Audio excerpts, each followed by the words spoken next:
Para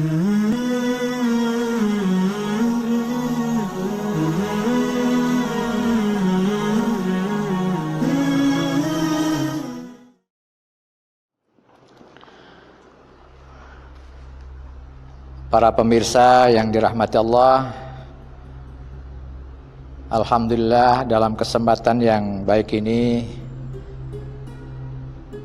saya dapat hadir bersilaturahmi dengan para pemirsa semua dimanapun berada. Insya Allah mulai sekarang dan selanjutnya saya akan membacakan dan memberikan penjelasan secukupnya kitab Jawahirul Bukhari, yang artinya adalah mutiara-mutiara yang ada di dalam kitab Sahih Bukhari, Syarah Al-Qastalani. Penulisnya, pengarangnya atau penyusunnya adalah Mustafa Muhammad Imarah.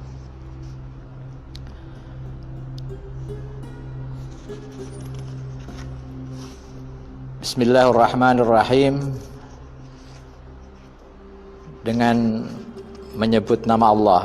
Kalau pesantrennya memberikan makna kelawan nyebut asmane Allah.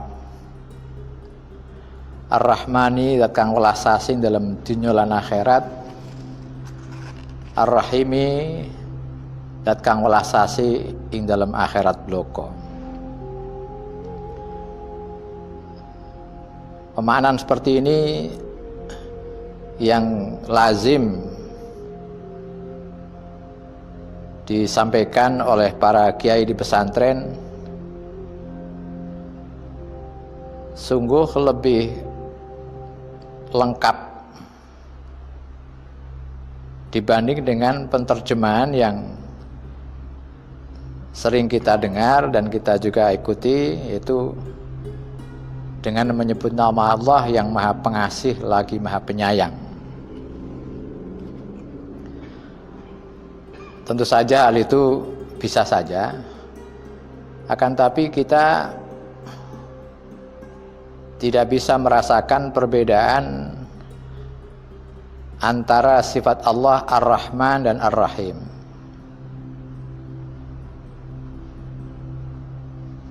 Dengan menyebut nama Allah artinya bahwa kita memulai kegiatan ini, dan ini berlaku juga untuk semua hal-hal yang baik, itu disunatkan kita memulainya, mengawali dengan ucapan Bismillahirrahmanirrahim. Dalam istilah biasa kita sebut ungkapan atau bacaan basmalah.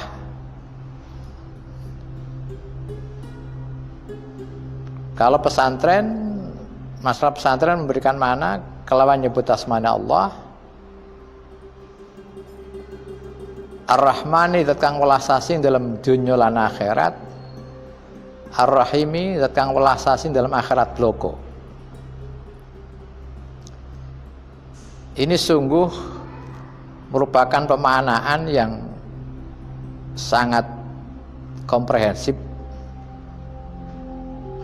dan memang sesungguhnya begitu.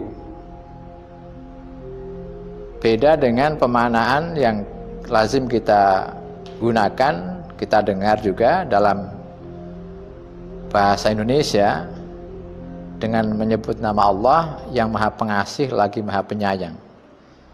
Maha Pengasih lagi Maha Penyayang, Ar-Rahman Ar-Rahim itu ya kita tidak bisa menangkap apa bedanya Maha Pengasih dan Maha Penyayang. Tapi kalau makna yang kita pakai adalah makna pesantren, Ar-Rahman itu diberi makna zat kang welas asih dalam dunya lan akhirat. Sebenarnya Rahimi zat kang welas asih dalam akhirat bloko itu beda sekali. dibanding dengan pemaknaan yang lazim kita pakai dalam bahasa Indonesia, Maha Pengasih lagi Maha Penyayang, itu hampir nggak ada bedanya. Pengasih dan penyayang itu ya kurang lebih sama. Tapi kalau kita beri makna menurut pemahaman, tradisi dan ungkapan pesantren, itu sungguh kita bisa menangkap perbedaannya antara Ar-Rahman dan Ar-Rahim. Kalau Ar-Rahman itu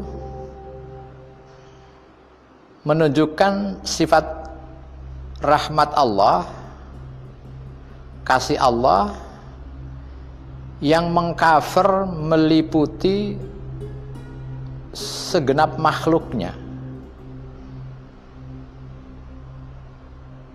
baik manusia maupun binatang dan seluruh makhluk yang hidup itu mendapatkan rahmat Allah dengan Ar-Rahmannya itu.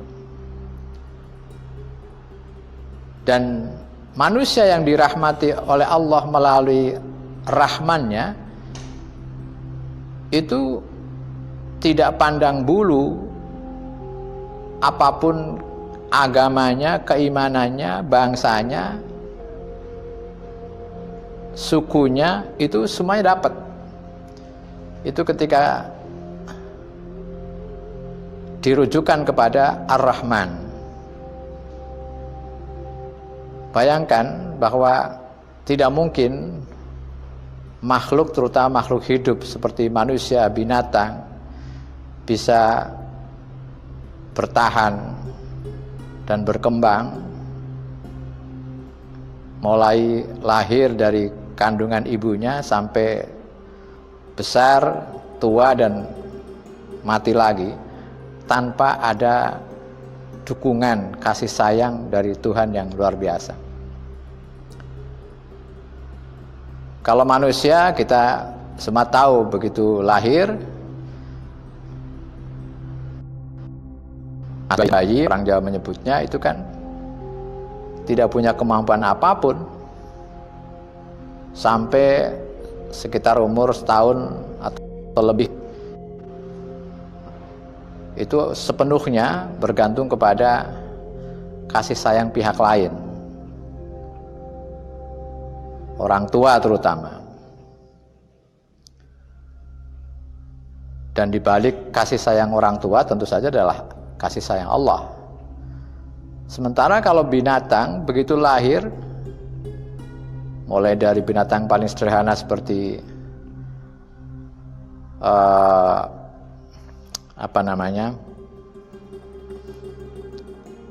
cacing misalnya gitu, sampai binatang yang paling kompleks, itu begitu lahir kadang-kadang ibunya juga langsung meninggalkan begitu saja. Beda dengan manusia, begitu lahir ibu bapaknya merawatnya sedemikian rupa. Tapi kalau binatang begitu lahir malah kadang-kadang langsung ditinggalkan sama orang tuanya. Tapi bisa bertahan hidup dengan menemukan makanan yang dibutuhkan, padahal dia merupakan makhluk yang sangat lemah. Itu tidak lain karena jaminan dari Allah, karena jaminan dari rahmat Allah yang ada di dalam sifat Rahmannya itu. Tanpa rahmat dari Allah melalui Rahmannya, tentu binatang-binatang yang begitu lemah, mulai lahir sudah ditinggalkan orang tuanya, ya pasti akan punah semuanya. Nah, kenapa binatang yang begitu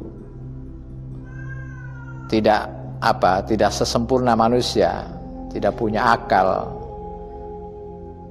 hidupnya lebih banyak sendiri-sendiri, bisa bertahan hidup, adalah karena rahmat Allah yang di dalam sifat Rahmannya.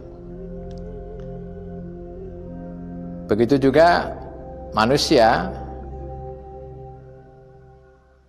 begitu lahir sangat lemah sekali,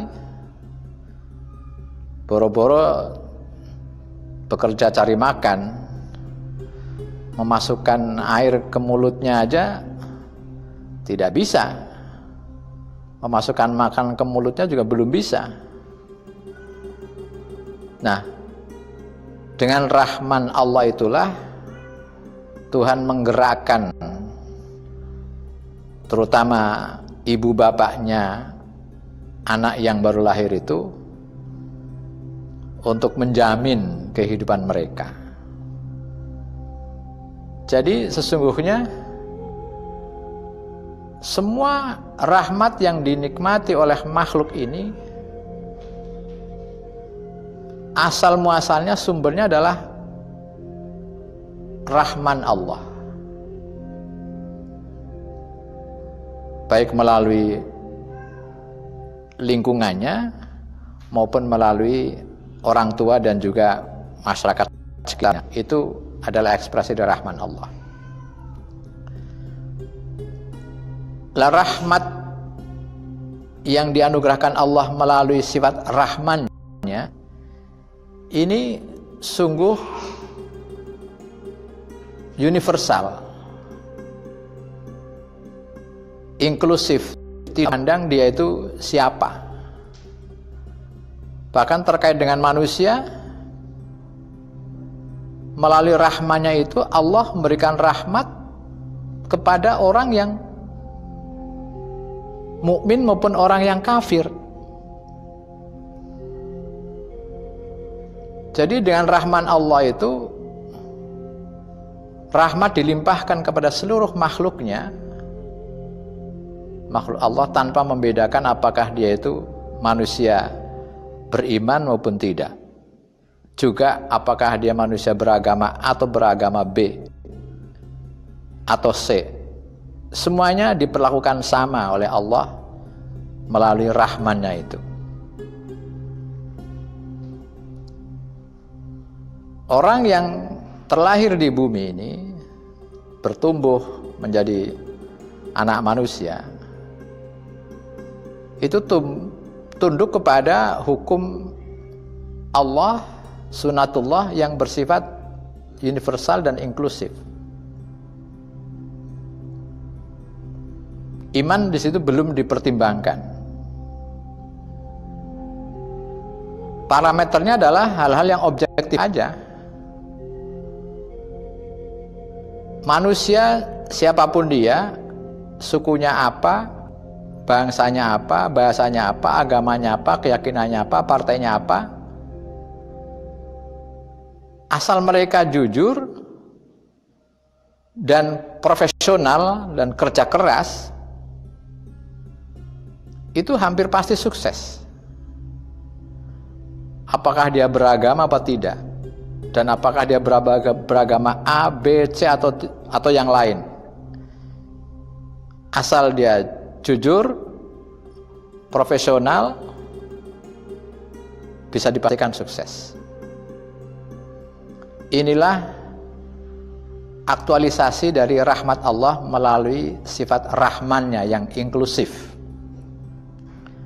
Jadi kalau kita melihat kenyataan di dalam kehidupan sehari-hari, itu orang dari sudut keyakinan saya dia kafir, tapi kok bisa sukses gitu ya, baik secara keilmuan bisa menemukan hal-hal yang luar biasa, secara sosial juga terhormat, jadi orang terpandang, secara ekonomi juga kaya raya, padahal dia orang yang kelihatannya tidak beragama, atau kalau toh beragama juga bukan agama yang seperti yang kita anut. Ini bagaimana itu penjelasannya, sementara saya atau Anda mungkin menganut agama yang begitu diyakini kebenarannya, tapi kok hidupnya susah. Penjelasannya karena apa? Karena mungkin kita ini tidak mengikuti norma-norma objektif yang berlaku dalam kehidupan di dunia ini untuk dapat meraih rahmat Allah melalui hal-hal yang bersifat objektif, yaitu kejujuran, profesional, setia kawan. Inilah halal objektif yang tidak bergantung kepada faktor keimanan. Siapapun orangnya, beragama atau tidak, beragama A, B, atau C, kalau dia profesional, jujur, setia kawan, pasti sukses, hampir pasti sukses. Sebaliknya kalau ada orang yang agamanya adalah agama yang diyakini satu-satunya yang benar, tapi dia tidak profesional, bekerja sejadi-jadinya, dan juga tidak pandai memupuk perkawanan dengan masyarakat dengan kanan kirinya, ya tentu dia akan menjadi manusia yang relatif atau hampir pasti gagal, meskipun yang bersangkutan merasa telah memeluk agama yang benar. Itulah rahmat Allah yang terkait dengan hal-hal yang objektif, dan itu berlaku inklusif. Maka kalau kita lihat orang yang kayaknya tidak beragama, tidak pernah datang ke rumah ibadah, tapi kok sukses dalam hidup di dunia ini secara ekonomi, bisnis, politik. Ya emang kesuksesan di dunia ini tidak sepenuhnya dan bisa dikatakan tidak terkait dengan hukum sebab akibat anutan agamanya. Sekali lagi saya katakan, orang beragama apapun atau bahkan yang tidak beragama di dunia ini, jika dia jujur, profesional, kerja keras, Allah akan merahmatinya. Melalui apa? Melalui rahmannya. Nah baru dengan sifat rahimnya, Allah akan melimpahkan rahmatnya kepada manusia dengan mempertimbangkan faktor-faktor subjektif seperti keimanan itu tadi. Maka dalam pesantren itu Ar-Rahim diberi makna Ar-Rahimi datang welah sasi dalam akhirat bloko. Rahmat Allah di dalam sifat Ar-Rahim itu hanya berlaku di akhirat, di mana keimanan dan keberagaman itu baru dipertimbangkan. Maka di dalam Al-Quran surat Fatihah itu, hari kiamat itu disebut Yaumiddin, hari agama. Artinya di hari akhir nantilah, di hari kiamat itulah agama baru akan dipertimbangkan sebagai faktor untuk menentukan kebahagiaan atau sebaliknya. Tapi di dunia belum. Di dunia ini sekali lagi faktor kesuksesan itu tergantung atau ditentukan oleh hal yang bersifat objektif, yaitu kejujuran, profesionalitas, kesetiakawanan, kira-kira gitu. Nah, iman di dunia ini belum menjadi pertimbangan yang determinan untuk sukses tidaknya orang mengarungi kehidupan di dunia ini. Seperti tadi saya katakan, orang ateis pun bisa sukses di dunia ini, asal dia profesional, kerja keras, setia kawan. Sebaliknya, yang merasa sangat beragama tapi pemalas,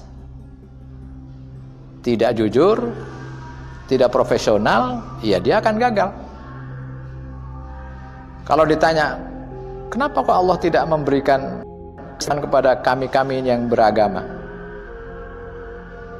Jawabannya karena agama belum menjadi faktor penentu kebahagiaan di alam dunia yang objektif ini.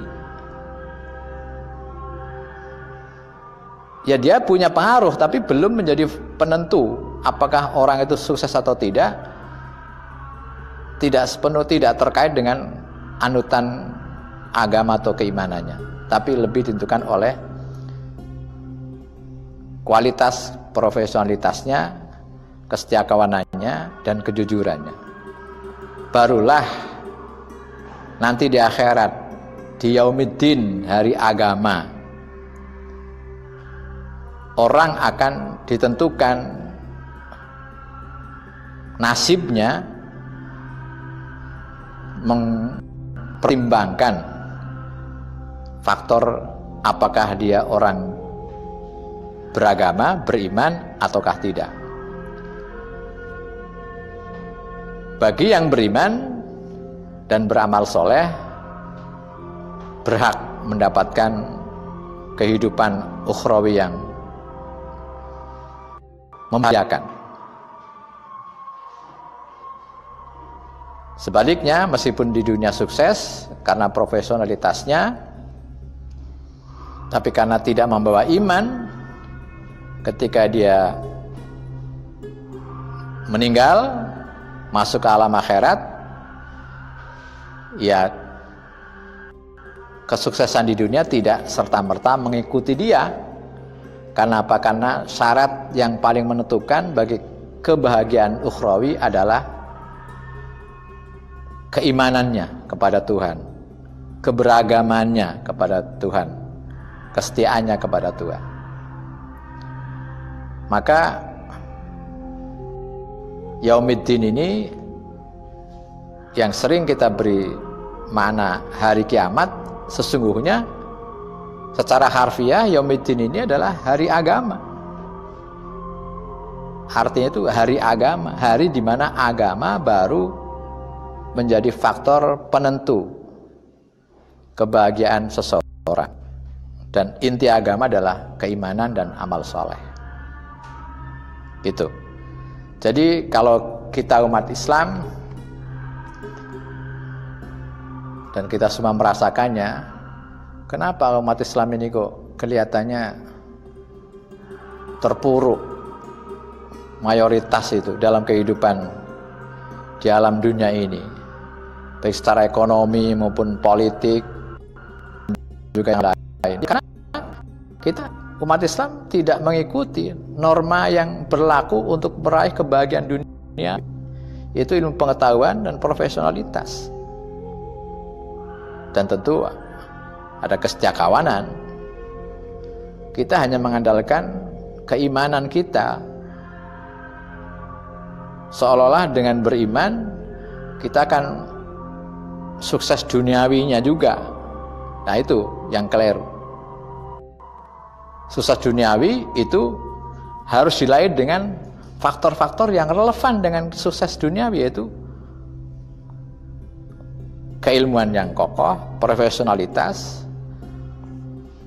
dan juga tentu kesetiakawanan. Kalau itu tidak kita miliki, umat Islam tidak memiliki tingkat profesionalitas yang memadai, kesetiakawanannya juga lemah, ya tentu akan mengalami kegagalan. Meskipun kita yakin bahwa agama, keimanan yang kita anut itu yang paling benar, atau bahkan tidak sedikit yang mengatakan satu-satunya yang benar. Dan ini kita lihat dalam kehidupan nyata umat Islam ini, terutama beberapa dekade belakangan ini, kita ngelus dodo itu. Negara-negara Islam ini satu persatu runtuh, mulai dari barat sampai ke timur ini. Mudah-mudahan Indonesia dijaga dari musibah yang seperti itu. seolah-olah umat Islam ini tidak mendapatkan siraman rahmatnya. Perang antar warga di negara-negara Islam juga begitu rupa, terutama di Timur Tengah. Kebencian satu sama lain juga seringkali tidak bisa dicerna. Ya karena apa? Karena kita tidak mempertimbangkan, tidak mengikuti norma-norma untuk kesuksesan hidup bermasyarakat di dunia ini.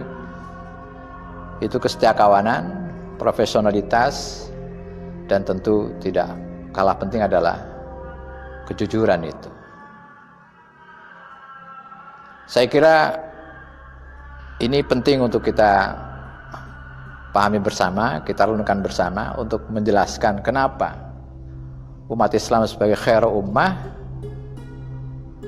kok kita lihat dalam kenyataannya bahkan pada level